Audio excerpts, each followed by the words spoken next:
शिक्षण मंत्री धर्मेंद्र प्रधान यांच्या राजीनाम्यासाठी दिल्लीत सुरू असलेल्या सीजेपीच्या आंदोलनाचा आज 31वा दिवस आहे। कॉक्रोच जनता पार्टी संसदेवरती मोर्चा काढण्यावरती ठाम आहे। अगदी थोड्याच वेळात मोर्चाला सुरुवात होणार आहे। सीजेपीच्या मोर्चाला केरळ भवनापर्यंतच पोलिसांनी परवानगी दिल्याची माहिती सूत्रांनी दिली आहे। जंतर मंतर पासून केरळ भवनाचं अंतर अवघं 1 किलोमीटर आहे। केरळ भवनापाशी बॅरिगेटिंग करून दिल्ली पोलीस मोर्चा अडवणार असल्याची माहिती मिळतेय आणि त्यामुळे जंतर मंतर परिसरात पोलिसांचा तगडा बंदोबस्त तैनात करण्यात आलाय। या मोर्चामध्ये शरद पवारांची राष्ट्रवादी, ठाकरेंची शिवसेना सहभागी होणार आहे। आज संसदेच्या पावसाळी अधिवेशनाच्या पहिल्याच दिवशी कॉक्रोच जनता पार्टीचा हा मोर्चा आहे। सीजेपीचे संस्थापक अभिजित दिपके, सोनम वांगचुक यांच्या पत्नी गीतांजली आंगमो यांच्यासह मोठ्या प्रमाणावरती सीजेपीचे कार्यकर्ते मोर्चात सहभागी होणार आहेत।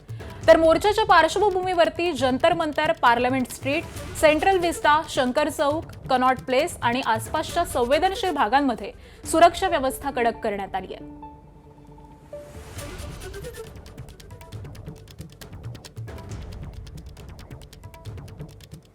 आणि दरम्यान आपली ताकद किती आहे ते आज दाखवून द्या असं आवाहन सीजेपीचे संस्थापक अभिजित दिपकेंनी केलंय। आजाद भारत के इतिहास का सबसे बड़ा मार्च होने जाने वाला है। सबसे बड़ा मार्च होने जाने वाला है। जो पिछले 10-12 साल से इस देश में डेमोक्रेसी को खत्म करने की कोशिश की जा रही थी, जंतर मंतर पर आपने 1 महीना बैठकर डेमोक्रेसी को फिर से जिंदा कर दिया है। पूरे देश भर से लोग आ रहे, पूरी दिल्ली कॉकरोचेस से भर चुकी है। जब मैं यूएसए में था तब ये लोग मुझे बोलते थे रास्ते पर कोई नहीं आएगा, ये बस सोशल मीडिया ट्रेंड बनकर रह जाएगा। आज दिखा दो जंतर मंतर की तरफ जो सारे चारों रास्ते आ रहे, चारों रास्ते भर चुके हैं। दोस्तों, पहले तो आप सबका बहुत बहुत धन्यवाद, a big thank you and a very big love you to all। जो कोई नहीं कर पाया वो हम लोगों ने करके दिखाया है। आणि दिल्लीच्या जंतर मंतर या ठिकाणावरून या सीजेपीच्या मोर्चाचे अपडेट्स जाणून घेऊयात। आमचे प्रतिनिधी सोमेश कोलगे सध्या या ठिकाणी आहेत। सोमेश, साधारण किती वेळामध्ये हा मोर्चा सुरू होईल आणि कशा पद्धतीने तयारी करण्यात आली आहे?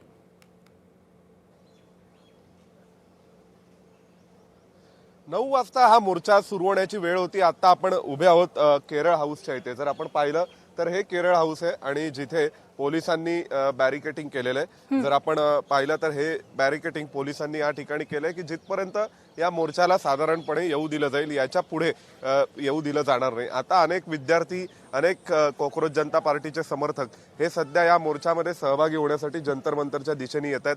आपण पाहू शकतो जंतर मंतरचा रस्ता आहे हा, आणि याच रस्त्यावरती हे सगळे जे कॉक्रोच जनता पार्टीचे समर्थक आहेत ते सगळेजण सध्या या दिशेने येत आहेत आणि मोर्चा काढतायत। आपण काही जणांकडून जाणून घेऊया। आप पार्लियामेंट तक जाएंगे आज? बिल्कुल जाएंगे, हम जरूर जाएंगे आज। जय संविधान, जय भारत।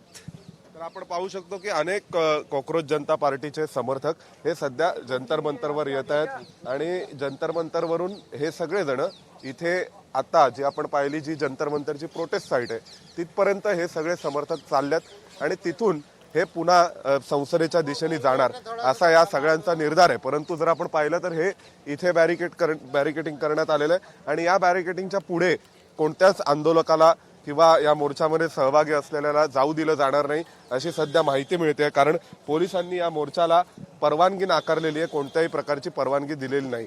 त्यामुळे हा जो जंतर मंतरचा रस्ता आहे या रस्त्यावरून प्रत्यक्ष जिथे याच रस्त्यावरती जे आंदोलन स्थळ आहे, जिथे सर्वसाधारणपणे दिल्लीमध्ये आंदोलनं केली जातात, त्या ठिकाणी आता अभिजित दिपके आणि त्यांचे समर्थक आहेत आणि हे सगळेजण इथून या बॅरिकेटिंग पर्यंत कदाचित येऊ शकतील आणि त्यापुढे मात्र यांना जाण्याची परवानगी नसेल असं सध्या कळतंय। आणि या रस्त्यावरती आपण पाहतोय की अनेक समर्थक हे सध्या त्या आंदोलन स्थळाच्या दिशेने चाललेले आहेत। अजूनपर्यंत खरं तर 9 वाजता सकाळी हा मोर्चा सुरू होणं अपेक्षित होतं, कारण 9 वाजताची वेळ दिलेली होती आणि आता 9 वाजलेले आहेत। आता अभिजित दिपके आणि त्यांचे समर्थक काय कॉल घेणार हे पाहणं महत्वाचं आहे, कारण हे जर मोर्चा काढायचा असेल तर सर्वांना संसदेच्या दिशेने, म्हणजे हा रस्ता इथून जर आपण पाहिलं तर आता आपण ज्या रस्त्यावरून आंदोलन स्थळाकडे चाललेलो आहोत त्याच रस्त्यावरून यांना संसदेच्या दिशेने जावं लागेल, किंवा दुसरा एक रस्ता आहे जो सध्या इथून उजवीकडे वळतो आणि तिथून यांना संसदेच्या दिशेने जावं लागेल. नेमकं कोणत्या रस्त्याने संसदेपर्यंत जायचं हे कॉक्रोच जनता पार्टीचं आणि त्यांच्या समर्थकांचं काही ठरलेलं दिसत नाहीये, कारण अजूनपर्यंत त्यांनी कोणत्याही स्वरूपाचा या मार्चचा रूट निश्चित केलेला नाही. आणि ह्या पाहिलं तर इथे खूप मोठ्या प्रमाणावर पोलीस पथकाचे जवान आहेत, ते सगळेजण इथे उभे आहेत आणि हा रस्ता पुढे केरळ हाऊसला जातोय. आणि इथे जर आपण पाहिलं पलीकडे याच्या तर ही प्रोटेस्ट साईट आहे, जिथे प्रत्यक्षामध्ये या सगळ्या आंदोलकांना परवानगी मिळालेली आहे आंदोलन करण्याची, आणि तिथेच हे सगळे आंदोलक आहेत. त्यामुळे सध्या मध्ये पोलिसांनी स्वतःची एक भिंत उभी केलेली आहे, मानवी भिंत उभी केली आहे. बघा, आपण इथून कोणालाही पोलिसांची जी 3 लेअर भिंत आहे म्हणजे मानवी भिंत उभी केली आणि याच्या पलीकडे कुणालाही जाऊ दिलं जात नाहीये. त्या पुढे जाऊन केरळ हाऊस आहे आणि तिथे प्रत्यक्ष बॅरिकेडिंग करण्यात आलेलं आहे. दरम्यान इथे जर आपण पाहिलं तर प्रशासनाकडून अँब्युलन्सची व्यवस्था करण्यात आली आहे, पण प्रत्यक्ष जर तिथे किती प्रमाणात धरपकड होईल असं वाटत नाही. त्याचं कारण असं आहे की जर आपण हा संपूर्ण परिसर पाहिला तर या परिसरामध्ये कोणत्याही प्रकारे बसेस किंवा पोलिसांनी आपल्या गाड्या पुरेशा आणलेल्या नाहीयेत, की जर त्यांना आंदोलकांना ताब्यात घ्यायचं असतं तर इथे मोठ्या प्रमाणावर पोलिसांनी बसेस आणल्या असत्या. सर्वसाधारणपणे दिल्लीमध्ये आंदोलकांना पोलीस बसेसमध्ये ताब्यात घेतात आणि मग प्रत्यक्ष पोलीस स्टेशनला नेतात. त्यामुळे इथे आपण पाहतोय की इथे हे आंदोलनाची ही डेडिग्नेटेड साईट आहे, इथे आंदोलक आलेले आहेत आणि इथे प्रत्यक्ष पोलिसांचे सिक्युरिटी डिप्लॉयमेंट आहे. आणि याच्या बरोबर आहे, त्यामुळे पोलिसांनी देखील कडेकोट असा बंदोबस्त ठेवलेला आहे. या सगळ्याच घडामोडींकडे आमचं लक्ष असेल. अपडेट जाणून घेऊ. तुर्तास धन्यवाद सोमेश या माहितीसाठी.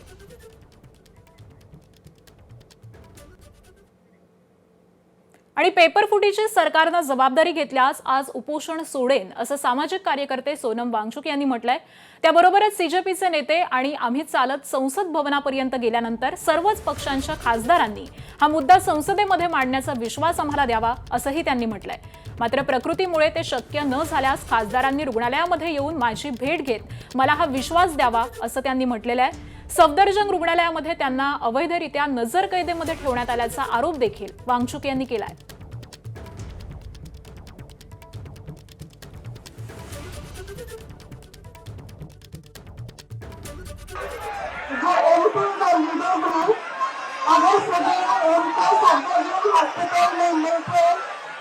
आश्वासन दे कि जो अकाउंटेबिलिटी की हम बात कर रहे हैं, एजुकेशन अकाउंटेबिलिटी की हम बात कर रहे हैं, अगर वो इस पार्लियामेंट सेशन में उठाए और इस पार्लियामेंट सेशन का मेन मुद्दा ये एजुकेशन अकाउंटेबिलिटी और एजुकेशन रिफॉर्म रखे तो वो कल अपना अनशन छोड़ेंगे.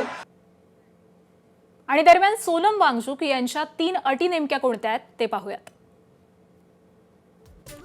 सरकारने नीट पेपरफुटीची जबाबदारी घ्यावी, ही पहिली अट सोनम वांगचुक यांच्याकडून ठेवण्यात आली आहे. सर्वच पक्षांच्या खासदारांनी नीट पेपरफुटीचा मुद्दा संसदेत मांडण्याचा विश्वास आम्हाला द्यावा, अशी दुसरी अट आहे. आणि तिसरी अट आहे, तब्येतीच्या कारणामुळे मला संसदेत जाता आलं नाही तर खासदारांनी रुग्णालयात येऊन मला आश्वासन द्यावं. त्यामुळे या 3 अटींची पूर्तता केली जाते का याकडे लक्ष असेल.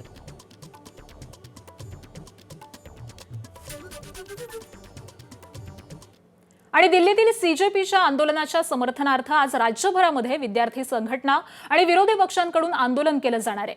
मुंबईत सोनम वांगचुक यांच्या समर्थनार्थ तीव्र धरणे आंदोलन केलं जाणार आहे. दादर इथल्या चैत्यभूमी इथं असलेल्या अशोक स्तंभाजवळ संध्याकाळी 4 वाजता आंदोलन केलं जाणार आहे.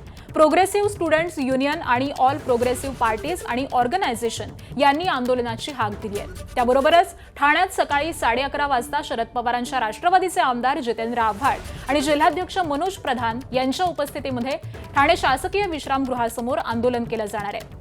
तसंच पालघर, भिवंडी, पुणे, छत्रपती संभाजीनगर, बीड, परभणी, धाराशिव, हिंगोली, जालना, धुळे, जळगाव, यवतमाळ, बुलढाणा आणि चंद्रपूरमध्ये देखील आंदोलनाची हाक देण्यात आली आहे.